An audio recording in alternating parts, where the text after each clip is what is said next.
नमस्कार विद्यार्थी मित्रांनो, स्वागत आहे तुमचं आपल्या YouTube चॅनलवरती. तर मित्रांनो, महाराष्ट्र राज्य उत्पादन शुल्क भरतीची जाहिरात प्रसिद्ध झाली होती आणि या भरतीची परीक्षा जी होती ती जानेवारी महिन्यात 5 जानेवारी ते 14 जानेवारी या कालावधीमध्ये घेण्यात आली होती. त्याचबरोबर आता या परीक्षेचा निकाल जाहीर झाला आहे. तर मित्रांनो, कोणत्या पदांचा निकाल जाहीर झाला आहे ते आपण सविस्तर पद्धतीने माहिती पाहणार आहोत. त्यासाठी व्हिडिओ शेवटपर्यंत बघा आणि चॅनलला सबस्क्राईब करा. तर मित्रांनो, तुम्ही ते पाहू शकता एकूण जो परीक्षेचा कालावधी होता तो 5 जानेवारी 2024 ते 17 जानेवारी 2024 या दरम्यान परीक्षा झाली होती. त्याचबरोबर जे राज्यस्तरीय स्वरूपातील पदे होते आणि जिल्हास्तरीय स्वरूपातील पदे होते, यामध्ये एकूण लघुलेखक, निम्न श्रेणी, लघु टंकलेखक, जवान राज्य उत्पादन शुल्क, जवान आणि वाहन चालक.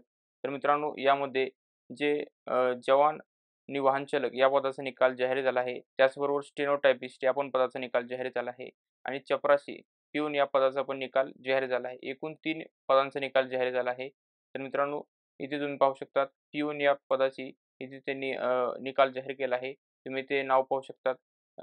सीरियल नंबर आहे, ॲप्लिकेशन सिक्वेन्स नंबर आहे, रोल नंबर आहे, ॲप्लिकंट नेम आहे. त्यानंतरनं मार्क्स आफ्टर ऑब्जेक्शन आहे आणि मार्क्स आफ्टर नॉर्मलायझेशन आहे. तर मित्रांनो, तुम्ही ते बघू शकता की मार्क्स आफ्टर ऑब्जेक्शन इथे 170 आहेत आणि त्याचबरोबर मार्क्स आफ्टर नॉर्मलायझेशन 194 आहेत.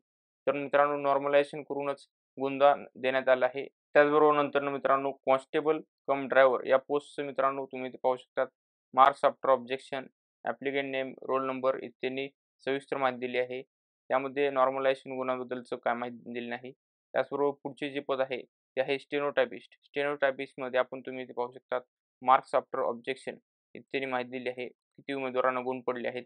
त्याचबरोबर ॲप्लिकंट नेम आहे, रोल नंबर आहे आणि ॲप्लिकंट सिक्वेन्स नेम आहे. मित्रांनो, प्रत्येक पदासाठी किती उमेदवारांनी परीक्षा दिली होती आणि किती उमेदवारांची संख्या आहे या निकाल यादीमध्ये ते आपण पदानुसार पाहणार आहोत.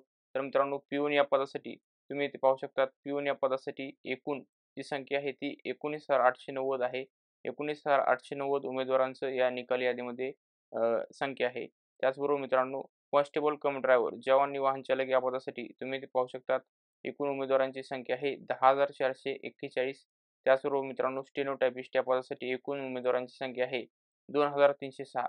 तर मित्रांनो, या संख्येवरून तुम्ही अंदाज वर्तवू शकता की किती अर्ज आले होते आणि किती उमेदवार परीक्षेला बसले होते. मित्रांनो, आपण भरती प्रक्रियेमध्ये एकूण बघितलं तर परीक्षेचे 2 टप्पे आहेत. त्यामधला पहिला जो टप्पा आहे लेखी परीक्षा, तो टप्पा जो आहे तो समाप्त झालेला आहे. त्यानंतर आता शारीरिक चाचणी, मैदानी चाचणी किंवा व्यावसायिक चाचणी जी आहे, कौशल्य व्यावसायिक चाचणी ही मित्रांनो घेण्यात येणार आहे. तर मित्रांनो, चपरासी या पदाचा निकाल लागला आहे. यासाठी फक्त लेखी परीक्षा एकच टप्पा होता. त्यानंतरनं आता जो आहे निकाल प्रसिद्ध झाला आहे. त्याचबरोबर मित्रांनो, आता जवान आणि वाहन चालक राज्य उत्पादन शुल्क या पदाचं जे होतं त्यामध्ये शारीरिक चाचणी होणार आहे आणि त्याचबरोबर आता विशेष प्रावीण्य अर्हतागारी क्वालिफाईंग चाचणी म्हणजे ड्रायव्हिंग टेस्ट पण होणार आहे. असे 3 टप्पे मित्रांनो एकूण कॉन्स्टेबल कम ड्रायव्हर या पदासाठी आहे. त्याचबरोबर मित्रांनो, जवान या पदाचा जो निकाल आहे तो लवकरच जाहीर होणार आहे.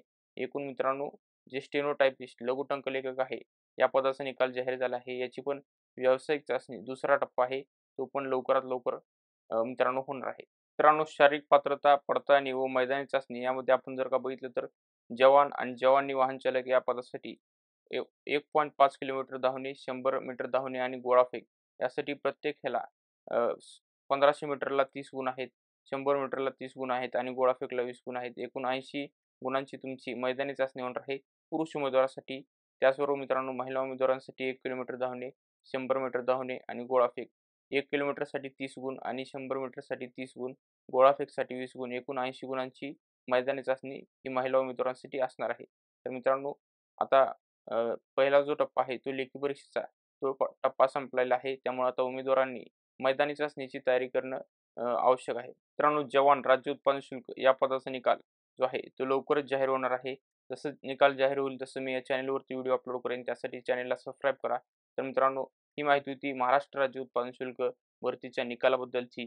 अशाच लेटेस्ट अपडेट्ससाठी व्हिडिओला लाईक करा, शेअर करा, चॅनलला सबस्क्राईब करा. धन्यवाद मित्रांनो.